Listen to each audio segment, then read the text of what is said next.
Yo, long time no see, right, YouTube? Well, today is the day. Another video. Oh boy. As a kid, I used to love playing soccer. Now, I know that may be hard for some of you to believe given my current complexion, but it's true and I have pictures backing it up. As a kid, I honestly remember enjoying being out on the pitch and kicking the ball around. But the problem now is that I'm a fucking weeb who consumes way too much anime with the skill level of a first grader to kick the ball around. No coordination, nothing like that. But why would I need to get back out on the pitch when I can just watch Blue Lock? What gives me the drive to put one of my favorite characters in fiction inside of a stupid fucking sports anime? Well, it all starts with the premise of soccer. What do you do in soccer? You kick the ball. And that's Sanji's whole forte. So I know you may be asking the question now, what is the point of this video? Well, the answer is, what would it be like if Sanji was inside of Blue Lock? Forgot to mention this earlier, please make sure you like and subscribe. We're on our way to like 500 subscribers or something like that, so go ahead and hit that like and subscribe button to see more content like this. Anyways, thanks. Now I would like to start off with a quick little disclaimer. There will probably be spoilers. No, there will be spoilers for One Piece and Blue Lock up to about the end of the first selection, I think. So if you don't want to be spoiled, then leave, go catch up or something. Blue Lock's been out for like forever now. Season 2 has been anyway, so get caught up. Also, one of the big things is that we're gonna nerf the ever-loving piss out of Sanji, because otherwise bro would just be too broken. So let's keep in mind that we're not directly putting Sanji into Blue Lock as he is. Yeah, he would just destroy all the Blue Lock characters, and that's not fair. So you might be asking, what does that mean? Well, it means like things like Skywalk, Observation Haki, Diable / Ifrit Jambe will be changed to fit within the world of Blue Lock instead of it being like something that's overly like strong or broken. Something to fit the world, because a literal ball on fire might not bode over well, if you ask me.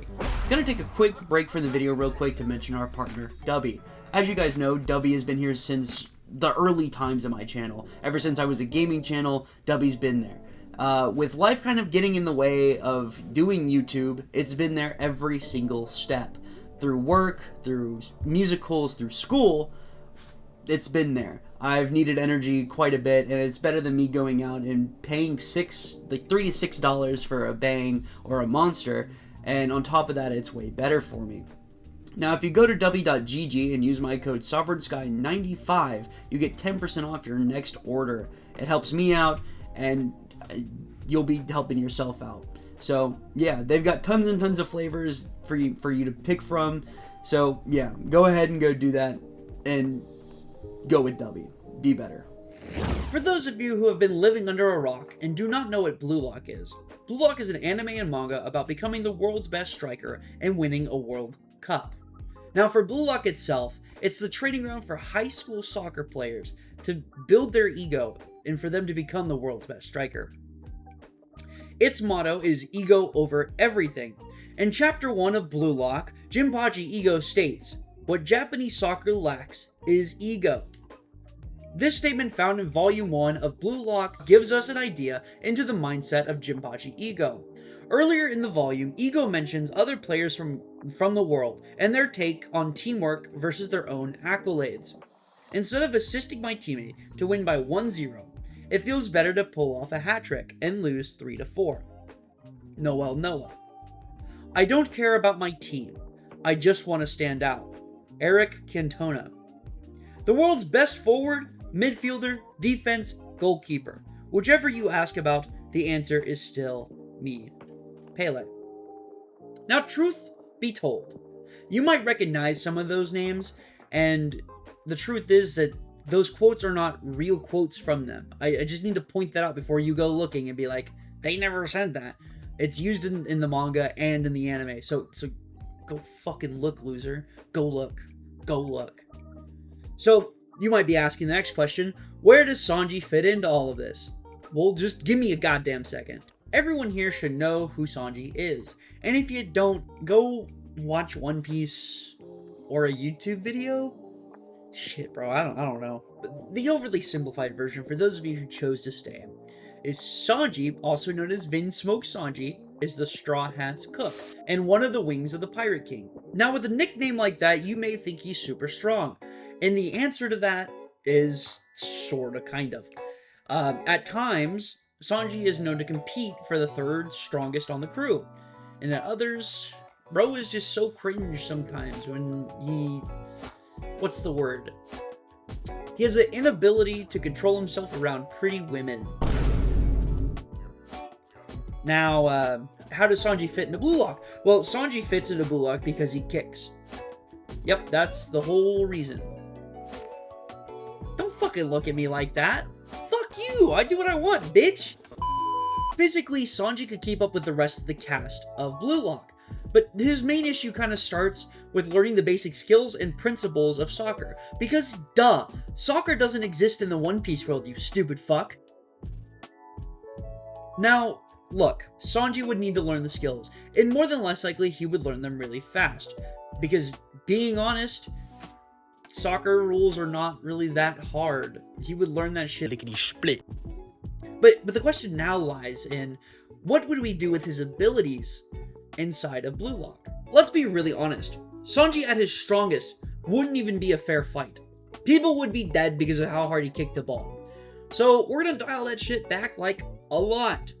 Sanji's normal kick in the One Piece universe is approximately 4 billion newtons, according to ChatGPT, which is a lot. What? You wanted me to calculate how hard Sanji can kick? Hell no! I'm not fucking good at math! Okay, so with us dialing Sanji back, we can kind of talk about what his experience would be like within Blue Lock. I want to get something kind of out of the way first before anybody fucking yells at me. I think the food being shitty would also push him to make better food inside of Blue Lock. Yeah, you ever watch Shokugeki no Soma? That motherfucker's in a, like a spin-off thingy. Yeah. So, there you go. That's something. That's news. For those of you who haven't seen that. So, alright, before we can really start, we have to establish what team Sanji would be on. And using a wheel that I made, I've determined that Sanji is on Team Z. Well, I guess they're really running through Blue Lock. Shit. Oh, man. Alright. We'll move over Isagi because Sanji's taking your place as protagonist. Okay, Sanji has his team. But now what? What is bro going to do now that he's playing soccer? Fucking cook. Let me tell you something. When you already have signature skills that will allow you to do crazy shit, you're going to destroy the competition. For starters, let's talk about Skywalk. Skywalk gives him extra height when jumping. Super fucking broken because he can get into crazy airspace. Only, like, some people in the actual cast would be able to keep up with him. Second, let's talk about Observation Haki. Observation Haki will just be transferred into Metavision. The ability to process all players, positions, movements, and intent in real time by scanning the field with peripheral and central vision, then using that data to make the best possible decision. Third, we'll use Party Table Kick Course, a quick volley of the soccer ball similar to how Bachara, dribbles. Finally, his signature shot, the Diable Jambe, a devastating kick that sets the ball ablaze, has a strong curve, hard to defend from midfield. So he's kind of a mix of Kunigami and Rin. There's just one problem with this whole situation. Could Sanji get behind the idea of ego over everything? Probably not. But that wouldn't really stop him from being a total badass and taking over the scene. Ego would be so pissed off that Sanji wasn't really following his idea for soccer. He might even lock Sanji off, but I think that Ego would utilize the ideology of Sanji. I believe there is a lot of room for his character to exist. We see it with Isagi, someone who can pass but also take the shot. Allow me to leave you with a little scene I cooked up. The ball flies whizzing by. Team Z, Isagi, Kunigami, Chigiri are all standing there. Sanji jumps into the air, his boot connecting with ball, sending it down to Isagi. 1 minute appears on the clock as Isagi makes his way down the pitch. He dribbles and is trapped. Sanji appears to the left of the crowding players. He's sprinting at full speed. The ball reaches his feet. 3 defenders shift to cover. Party table kick course. Sanji kicks the ball left, then right, then through the opposing player's legs. Nutmeg. He takes the ball towards the goal. The time counts down. Sanji scans the field looking for someone to pass to. I'll do it myself. Diable Jambe. From midfield, Sanji shoots the ball down the pitch, spinning with extreme intensity. The ball curves, sliding by the goalkeeper's hands. Time is up, and Team Z has won the selection process. They're moving on. Now, wasn't that fun? I think something that would separate Sanji against everybody else, and the first selection specifically, is his ability to get to his spots. Now, the interesting part is that, skill-wise, he'd be pretty comparable to somebody like Toshi. But the question now lies, would he get past the second selection? I don't know. Who's to say? Probably not me. But if you think he'd get past the second selection, make sure you comment down below what you think. Remember to like and subscribe for more stupid videos like this. And I'll see you guys later.